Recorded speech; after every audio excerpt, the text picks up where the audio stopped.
కర్ణాటకలోని ధర్మస్థలలో 1998 నుంచి 2014 వరకు 100 నుంచి 200 మహిళల మృతదేహాలను పూడ్చిపెట్టినట్టు ఒక పారిశుద్ధ కార్మికుడు పోలీసులకు ఫిర్యాదు చేశాడు. కొందరు మహిళలు మృతదేహాలు దుస్తులు లేకుండా ఉన్నాయని, వాటిపై లైంగిక దాడి జరిగిందని, హింసకు సంబంధించిన ఆనవాళ్లు ఉన్నాయని కూడా ఆయన పోలీసులకు తెలియజేశాడు. ఈ విషయంతో భారతదేశం మొత్తం ఒక్కసారి ఉలిక్కిపాటుకు గురైంది. ఈ కేసు దేశవ్యాప్తంగా సంచలనం సృష్టిస్తూ ఉంది.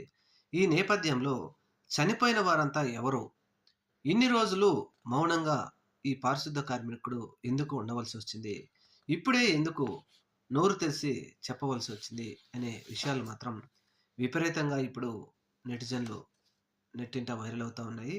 ఏది ఏమైనా ఈ విషయం బయటకు వచ్చిన తర్వాత దేశం మాత్రం ఒక్కసారిగా ఉలిక్కిపడిందన్నమాట వాస్తవమే.